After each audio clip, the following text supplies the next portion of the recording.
나는 그날 서울대 강당에서 홀로 서 있었다. 학위증을 손에 쥐고 주변을 둘러보니 친구들의 부모님들이 환호하며 사진을 찍고 있었다. 그런데 내 자리는 텅 비어 있었다.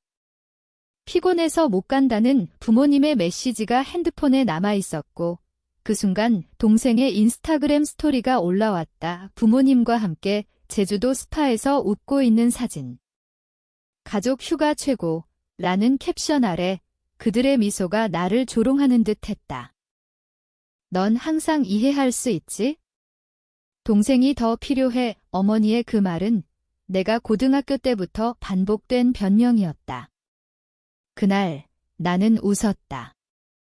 강당을 나서며 눈물이 아닌 차가운 분노가 가슴을 채웠다. 이해. 이제는 안 돼. 그들의 선택이 내 인생을 어떻게 망쳤는지 그들은 모른다. 하지만 곧 알게 될 것이다. 나는 김민지라. 26살, 서울에서 IT 회사에 다니는 평범한 직장인. 부모님은 부산에서 작은 식당을 운영하시고 동생 지은이는 22살, 대학생이다. 우리 가족은 겉으로는 화목해 보였다. 하지만 속으로는 항상 지은이가 중심이었다. 내가 초등학교 때부터 부모님은 민지가 언니니까 양보해라고 하셨다. 학비는 내 몫으로 아르바이트를 해서 벌었고 지은이는 부모님의 지원으로 유학 준비까지 했다. 졸업식 날의 그 배신은 단순한 실수가 아니었다. 그것은 나의 존재를 부정하는 선언이었다. 집으로 돌아오는 지하철에서 나는 그 사진을 반복해서 봤다. 부모님의 얼굴은 피곤해 보이지 않았다. 오히려 활기차 보였다. 지은이의 미소는 승리자의 그것이었다. 왜 나만 이라는 생각이 머리를 맴돌았다. 하지만 나는 울지 않았다. 대신 계획을 세우기 시작했다. 먼저 침묵했다. 부모님에게 전화를 걸어 지혜해요 라고 말했다. 그들의 안도하는 목소리가 들렸다. 역시 우리 민지야. 그 말에 속으로 웃었다. 이제 시작이다. 다음 날 회사에서 일하며 부모님의 재정 상태를 조사했다.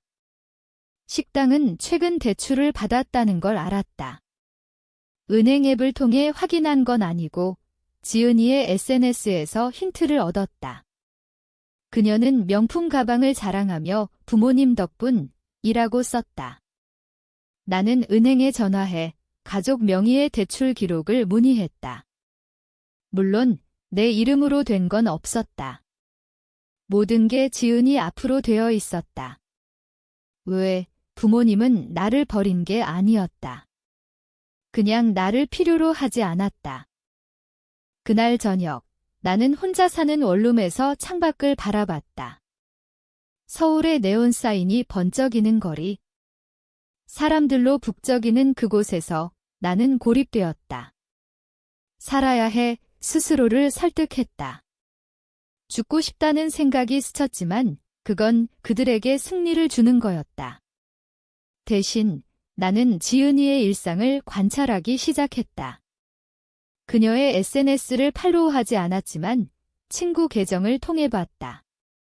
지은이는 클럽에 자주 가고 남자친구와 데이트를 즐겼다. 부모님은 그걸 모르셨다. 아니, 알면서도 눈 감으셨을까? 한 달이 지났다. 나는 여전히 웃으며 부모님과 통화했다. 요즘 어때? 라는 물음에 바빠요 라고 대답했다. 속으로는 그들의 약점을 모았다. 식당의 리뷰를 확인했다. 최근 별점이 떨어지고 있었다. 고객 불만이 쌓였다. 음식이 맛없어요. 서비스가 엉망시라는 댓글들. 나는 익명으로 리뷰를 추가했다. 아니, 아직 아니었다. 그냥 관찰했다. 기다렸다. 타이밍이 중요했다. 지은이가 취업 준비를 시작했다는 소식을 들었다. 부모님께서 우리 지은이 대기업 갈 거야 라고 자랑하셨다. 나는 그 회사에 아는 선배가 있었다. IT 업계는 좁다. 나는 선배에게 연락했다. 지은이. 아, 그 애. 이력서 봤는데 별로야. 선배의 말에 나는 고개를 끄덕였다. 하지만 아직 움직이지 않았다. 대신 지은이의 과거를 파헤쳤다.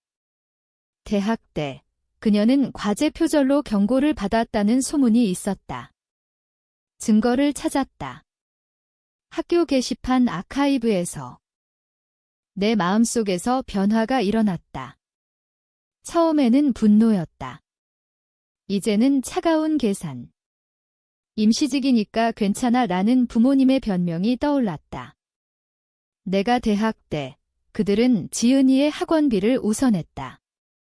이제 나는 그들의 선택을 후회하게 만들고 싶었다. 하지만 서두르지 않았다. 매일 일기를 썼다. 오늘 부모님은 지은이에게 돈을 보냈다. 내 몫은 없다. 그런 기록이 쌓였다.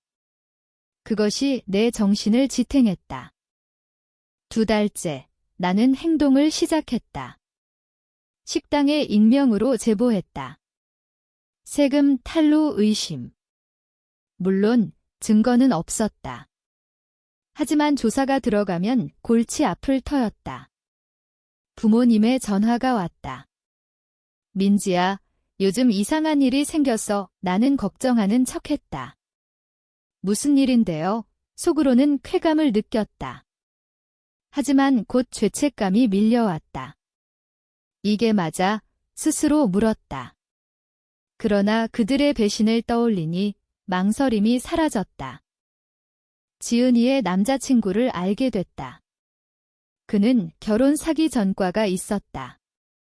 SNS 추적으로 알아냈다. 나는 지은이에게 익명 메시지를 보냈다. 그 사람 조심해. 그녀는 무시했다. 예상대로. 나는 더 깊이 파고들었다.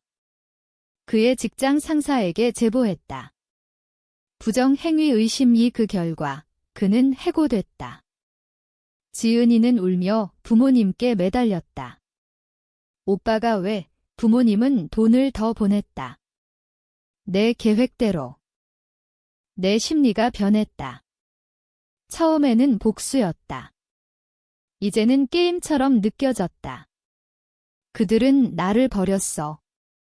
이제 내가 그들을 무너뜨릴 차례오. 하지만 밤마다 불면이 왔다. 나는 괴물이 돼가고 있어. 그러나 멈출 수 없었다. 임시직 생활이 힘들어졌다. 회사에서 스트레스가 쌓였다. 복수가 내 에너지를 소모했다. 가격을 치르는 기분이었다. 3달째 부모님의 식당이 문을 닫을 위기에 처했다. 리뷰 폭탄과 세무 조사 때문. 나는 그 소식을 듣고 부산으로 내려갔다. 도와드릴게요 라고 말했다. 그들은 감사해했다. 하지만 나는 그들의 서류를 훔쳐봤다. 대출이 쌓여 있었다. 지은이의 유학 비용 때문. 나는 은행에 연락해 상환을 촉구하는 편지를 보냈다. 익명으로. 지은이는 취업에 실패했다. 내 선배의 영향. 그녀는 나에게 전화했다. 언니, 왜 나한테 이러는 거야? 그녀가 의심했다. 나는 부정했다. 무슨 소리야? 하지만 그녀의 눈빛이 떠올랐다. 그녀는 바보가 아니었다. 똑똑했다. 부모님처럼. 긴장감이 생겼다. 이제 그녀가 반격할 수 있었다. 나는 조심했다. 내 흔적을 지웠다. 하지만 내 마음은 피곤했다. 이게 끝나면 뭐가 남아? 스스로 물었다. 그러나 계속했다. 복수는 중독이었다. 부모님의 식당이 폐업 위기에 몰렸다. 세무조사가 본격화됐고 리뷰는 최악이었다.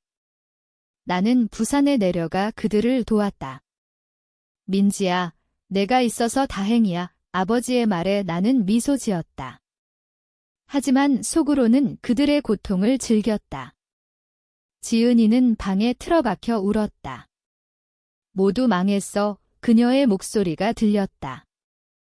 나는 그 집에서 한 주를 보냈다. 밤마다 부모님의 대화를 엿들었다.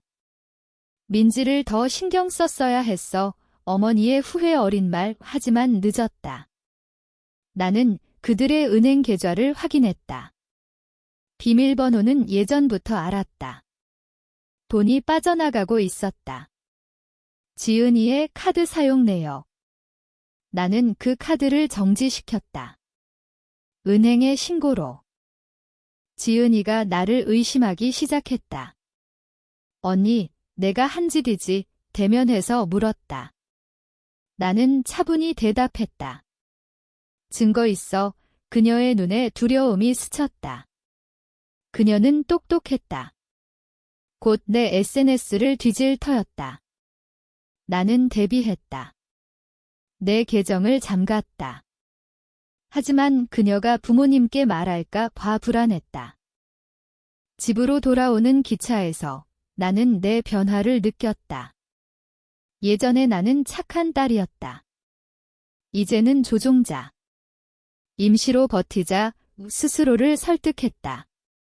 하지만 꿈에서 부모님의 얼굴이 나타났다. 비난하는 눈빛. 깨어나 땀에 흠뻑 젖었다. 회사에서 동료가 물었다. 요즘 피곤해 보이네. 복수가 내 삶을 갉아먹고 있었다. 집중력이 떨어졌다. 실수가 늘었다. 이게 대가야 생각했다. 하지만 멈출 수 없었다. 지은이의 다음 움직임을 예측했다. 그녀는 새 남자친구를 사귀기 시작했다. 이번엔 부유한 집안. 나는 그 집안을 조사했다. 아버지가 부패 스캔들에 연루됐다는 기사. 나는 익명으로 그 기사를 지은이에게 보냈다. 조심해. 그녀는 이번에도 무시했다. 하지만 불씨를 심었다. 그녀의 SNS에 불안한 포스트가 올라왔다. 인생 왜 이래? 나는 웃었다. 이제 그녀의 정신이 흔들리고 있었다. 부모님의 대출이 상환 불능이 됐다. 은행에서 압류 통보가 왔다. 그들은 나에게 도움을 청했다. 민지야, 내가 빌려줄 수 있니? 나는 거절했다. 저도 힘들어요. 그들의 절망적인 표정. 쾌감과 함께 죄책감이 밀려왔다. 나는 괴물인가? 지은이가 반격했다. 내 회사의 익명 제보. 김민지, 과거의 표절 의혹. 하지만 그건 그녀의 과거였다. 그녀가 착각했다. 나는 웃었다. 그녀의 실수. 하지만 긴장됐다. 그녀는 포기하지 않을 터였다. 나는 더 깊이 파고들었다. 부모님의 이웃들에게 소문을 퍼뜨렸다. 식당이 불법으로 운영됐대. 이 소문은 빠르게 퍼졌다. 부모님은 고립됐다.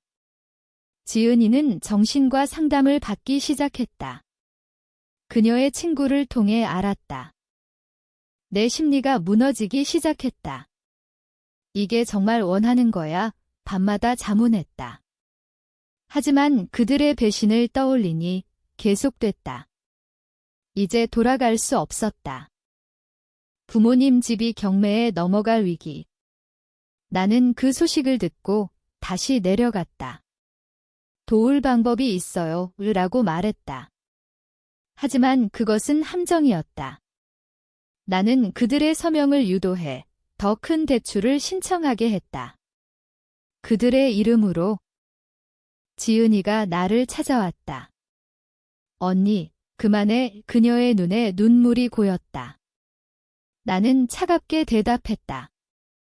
내가 시작했어. 그녀는 울며 돌아갔다. 이제 그녀도 변하고 있었다. 부모님의 집이 경매에 걸렸다. 그들은 길거리로 나앉을 처지였다. 민지야, 제발 어머니의 애원. 나는 생각해 볼게요 라고 말했다. 하지만 속으로는 그들의 고통을 계산했다. 지은이는 대학을 휴학했다. 정신적 스트레스 때문. 그녀의 SNS는 침묵했다. 나는 서울에서 그 소식을 보며 만족감을 느꼈다. 하지만 피로가 쌓였다. 회사에서 경고를 받았다. 집중해, 상사의 말, 복수가 내 직장을 위협했다. 대가야, 인정했다. 하지만 계속했다. 지은이가 나를 고소하려 했다. 명예훼손 그녀의 변호사 친구를 통해 알았다. 나는 대비했다. 모든 흔적을 지웠다. 하지만 그녀의 움직임이 빨랐다. 경찰서에 신고했다. 나는 호출됐다. 무슨 일인가요? 차분히 물었다. 증거가 없어. 무혐의. 하지만 그 사건으로 내 정신이 흔들렸다. 이제 그만둘까 망설였다. 그러나 부모님의 과거 말이 떠올랐다.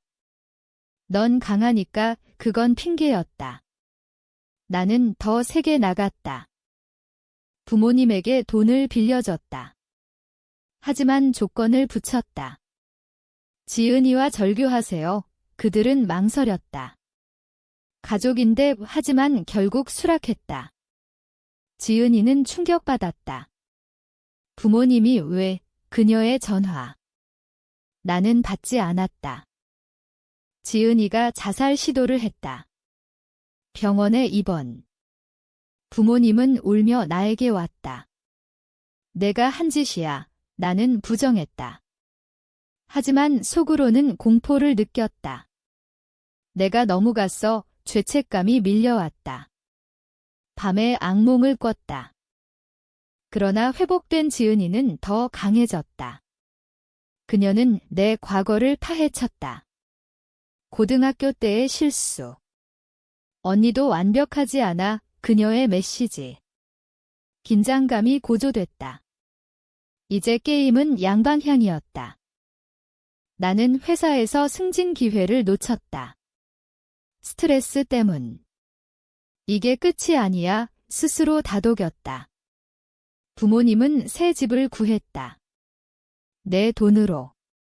하지만 그들은 지은이를 몰래 도왔다. 나는 알았다.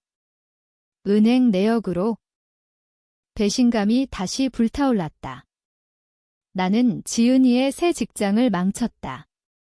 상사에게 제보. 부정 입사, 그녀는 해고됐다. 이제 그녀는 바닥이었다. 내 심리가 변형됐다. 복수는 정의야 믿기 시작했다. 하지만 친구가 물었다. 너 요즘 이상해. 나는 고립됐다. 부모님의 건강이 나빠졌다. 아버지가 입원. 스트레스 때문 의사의 말, 나는 방문했다. 죄송해요 라고 말했다. 하지만 속으로는 자업자득.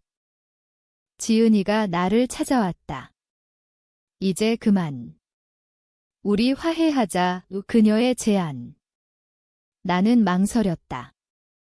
정말, 하지만 그녀의 눈에 거짓이 보였다. 그녀는 복수를 준비 중이었다. 아버지의 입원이 길어졌다. 병원비가 쌓였다. 부모님은 내게 의지했다. 민지야, 내가 유일한 희망이야. 그 말에 나는 웃었다. 이제 그들은 나를 필요로 했다. 지은이는 거리를 두었다. 하지만 그녀의 움직임을 감시했다. 지은이가 새 계획을 세웠다. 부모님을 설득해 나를 고립시키려 했다. 언니가 이상해. 그녀의 말 부모님은 동요했다. 나는 대응했다. 부모님에게 지은이의 과거를 폭로했다. 표절, 사기 남친. 그들은 충격받았다. 지은이는 분노했다. 언니, 내가 다 망쳤어. 전화로 소리쳤다. 나는 차갑게 내 선택이야. 그녀는 침묵했다. 이제 그녀의 정신이 무너지고 있었다. 내 삶도 무너졌다. 회사에서 해고 위기. 성과 저하, 상사의 말, 복수가 내 인생을 삼켰다. 이게 가치 있어 자문했다. 하지만 멈출 수 없었다. 중독됐다. 부모님은 지은이를 버렸다. 민지가 오라 그들의 결정. 지은이는 홀로 남았다. 그녀는 아르바이트를 시작했다. 힘든 삶, 나는 그걸 보며 쾌감을 느꼈다. 하지만 공허했다. 지은이가 반격했다. 내 SNS의 해킹 시도. 실패했지만 위협이었다. 그녀는 똑똑했다. 이제 위험했다. 나는 보안을 강화했다. 아버지가 퇴원했다. 하지만 약해졌다. 어머니는 우울증. 나는 그들을 돌봤다. 하지만 그것은 통제였다. 이제 내 거야 생각했다. 지은이가 사라졌다. 연락 두절. 부모님은 걱정했다. 나는 찾았다. 그녀는 서울로 왔다. 내 근처에. 긴장감이 절정. 그녀를 만났다. 카페에서. 왜 왔어? 물었다. 그녀는 끝내자 말했다. 하지만 그녀의 손에 칼이 보였다. 아니, 상상이었다. 그녀는 울었다. 미안해. 나는 용서할까 망설였다. 하지만 과거가 떠올랐다. 안 돼, 그녀를 밀어냈다. 그녀는 돌아갔다. 하지만 그녀의 눈에 결의가 보였다. 내 심리가 최악. 나는 누구야? 미러를 보며 물었다. 변한 얼굴. 부모님의 집을 팔았다. 내 이름으로. 그들은 동의했다. 이제 그들은 내 의지에 달렸다. 지은이가 새 삶을 시작했다. 하지만 나는 방해했다. 그녀의 직장의 제보. 지은이의 새 직장이 망했다. 그녀는 다시 바닥. 부모님은 그녀를 외면했다. 민지의 말대로 그들의 변화. 이제 그들은 나를 두려워했다. 나는 승리감을 느꼈다. 하지만 피곤했다. 건강이 나빠졌다. 병원 진단, 스트레스성 장애. 휴식이 필요해, 의사의 말. 하지만 복수는 끝나지 않았다. 지은이가 나를 고소했다. 이번엔 증거를 모았다. 스토킹 경찰 조사. 나는 변호사를 고용했다. 무혐의. 하지만 비용이 들었다. 대가. 부모님은 멀어졌다. 민지야, 무서워 어머니의 말. 나는 웃었다. 이게 당신들 선택의 결과야? 지은이가 자백했다. 친구에게. 언니 때문에 다 망쳤어. 그 소식이 퍼졌다. 내 주변 사람들이 의심했다. 회사에서 해고됐다. 문제 있대 우소문 때문. 이제 나는 실업자. 복수가 내 인생을 파괴했다. 하지만 멈추지 않았다. 지은이의 마지막을 준비했다. 그녀의 약점을 폭로. SNS에. 그녀는 무너졌다. 2번. 정신병원. 부모님은 나를 버렸다. 넌 우리 딸이 아니야. 그 말. 나는 홀로 남았다. 이게 원하던 거야? 내 심리가 파괴됐다. 후회해. 하지만 늦었다. 모든 게 끝났다. 부모님은 지방으로 이사했다. 지은이는 회복 중. 나는 서울에서 혼자 산다. 직장 없이, 친구 없이. 밤마다 그들의 얼굴이 떠오른다. 왜 그랬어? 스스로 묻는다. 하지만 답은 없다. 복수는 나를 비웠다. 이게 정의였을까?